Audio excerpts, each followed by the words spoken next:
So you can't get up your driveway? This video will show you how you get up your driveway and around town in your slam car. So as you just saw, I tried to go in with no angle at all. Obviously my lip did not make it, and there's no possible way of me going up. So you may be thinking, oh, maybe take an angle. But I'm gonna show you guys what happens when you actually do take angle. This may vary for different cars, but for mine specifically, this is what happens.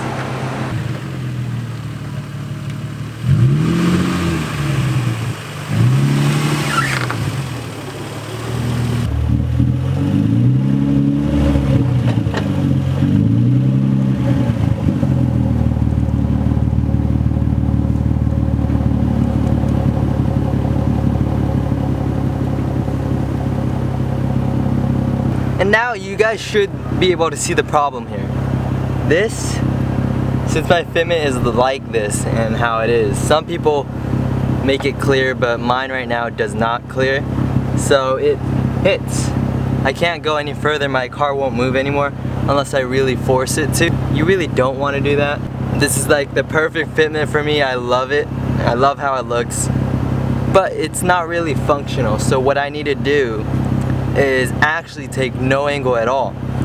But to do this, you would need wood and etc. Just whatever needs to get you up the driveway, going up straight and not at an angle, so this doesn't happen. This happens because there's too much weight on two wheels. It makes it compress a lot more than the other sides. I'll show you guys the other sides. This one is pretty high. On the other side, it is pretty freaking low. If you had fitment like this, you'll be totally fine, but it's just that my front is less aggressive than the rear. A good thing about taking a lot of angle is your bumper clears. See, I got to go much further without hitting than as if I was going just head on with no angle. The solution to this is wood. I'll show you guys in a bit when I set it up. This helps dramatically when evening out the weight so you don't hit your wheel and quarter panel. I have done that so much already and it kind of doesn't really matter, but I still use wood at all times. That is why I actually have it in my car. Set it up so it's pretty wide and my car could go on it. I might have to take off my lip for this because I don't think I can make it up.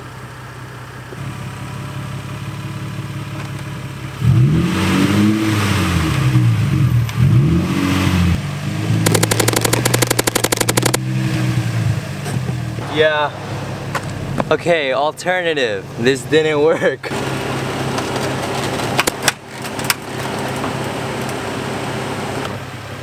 Just like that. Oh man. Without a scrape.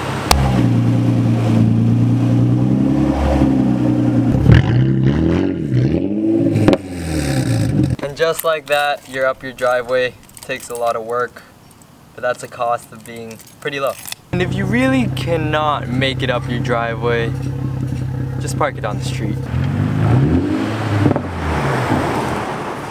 Onto speed bumps now. That is a, I guess, easier one. Finally found a speed bump that I actually scrape on. Now this is a speed bump. I'm gonna do a test this time because I completely do not know what is gonna happen. Angle and no angle. And too much angle. I'm just gonna go with that. My lip doesn't have any screws on it right now, so it could come off. That would suck balls. Let's go.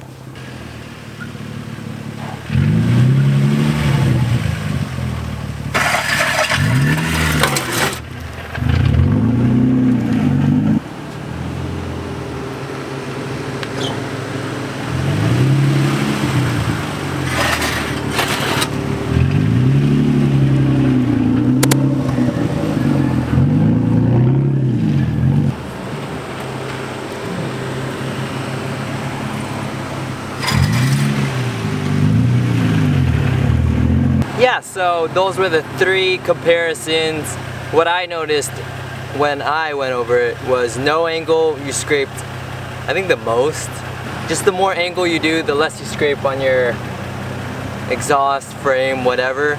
I didn't really notice too much with the bumper. I guess it's just the speed bump. It's not that high onto dips. Occasionally you will be facing some dips, and most of them are universal, kind of, I guess here in San Diego. I notice that they always have this spot right here. So what you want to do when you're going on dips is take this longer part, I guess. Don't go just straight or angle it through there. It seems to work for me all the time.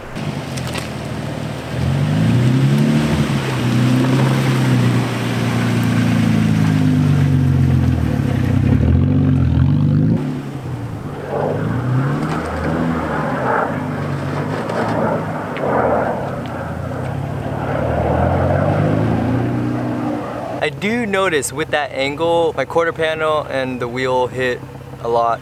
Like I said, I don't really care about that anymore. And let's go on to just regular driving. Now let's put this all together into a whole drive where I hit all the obstacles I have told you guys, plus just the regular roads and what you have to kind of look out for. Here's a speed bump. You could also determine if you need a lot of angle or not. I know I don't need any, and I won't scrape right here. It's always good to do it sometimes. I mean, I just hate how my fender and quarter panel hit. Watch right now, it's gonna, I already know. Oh, it didn't actually. That's good.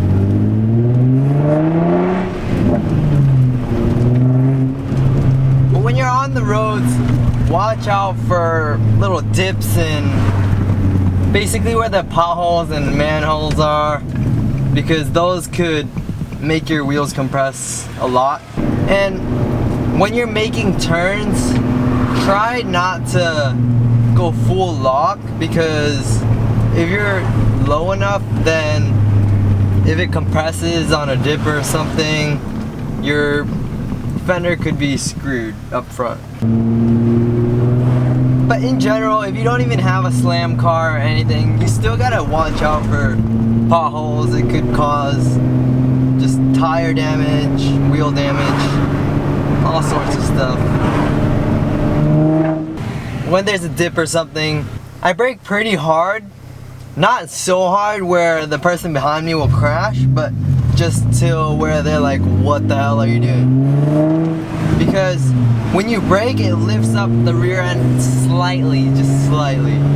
But I think it's just enough so where when it compresses, it doesn't hit, depending on how hard you brake, obviously.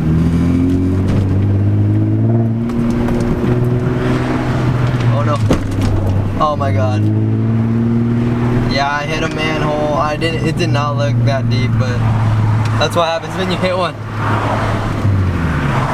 Good for the video though. And if all this advice fails, find another way home. And that is pretty much all for this video.